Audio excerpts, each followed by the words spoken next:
আসসালামু আলাইকুম ওয়া রাহমাতুল্লাহি ওয়া বারাকাতুহু। আলহামদুলিল্লাহ, সমস্ত প্রশংসা আল্লাহ তাআলার জন্য।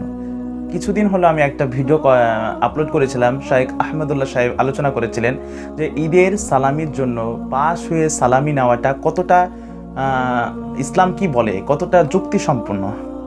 তো সেই ভিডিওতে কিছু কমেন্ট আসে, সেই সব কমেন্টের রিপ্লাই আমি দিয়েছি। তারপরে ভাবলাম যে এই জিনিসগুলো সবার জানা দরকার। প্রথমত এক বোন আমাকে কমেন্ট করেছেন যে আমি পর্দা করতে চাই কিন্তু বাবা মা আমাকে মানতে চায় না। বাবা মা, তাহলে আমার করণীয় কি? প্রথমত বলতে চাই, বাবা মা খুবই গুরুত্বপূর্ণ একজন আত্মীয়। পৃথিবীতে সবচাইতে আপন মানুষ বলতে বাবা মা।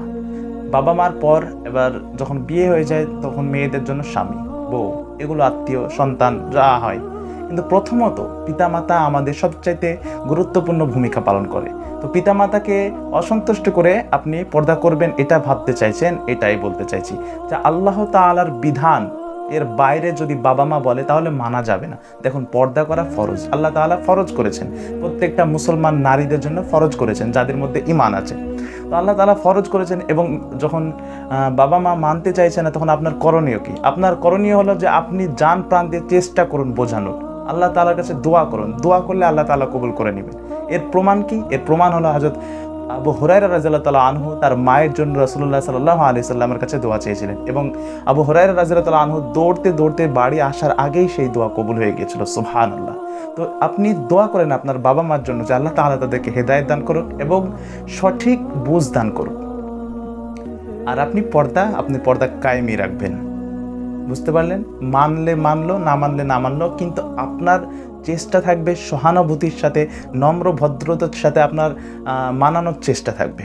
সারা জীবন মানাতে থাকবে যতদিন না মানবে, কিন্তু আপনি সেই রাস্তা থেকে হেঁটে যাবেন, কারণ এটা আল্লাহ তাআলার বিধান, ফরজ আপনার জন্য।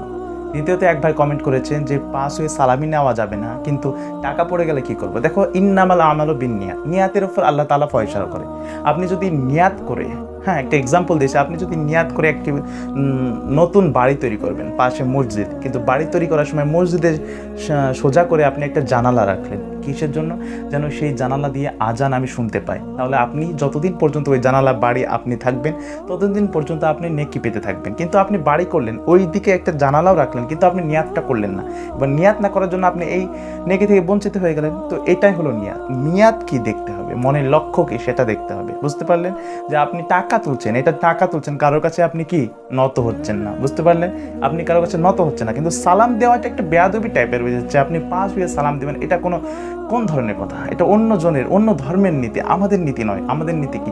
সালাম দেওয়া, মুসাফা করা, বুকে লাগা। আমরা বুকে জায়গা দিই, পায়ে নয়।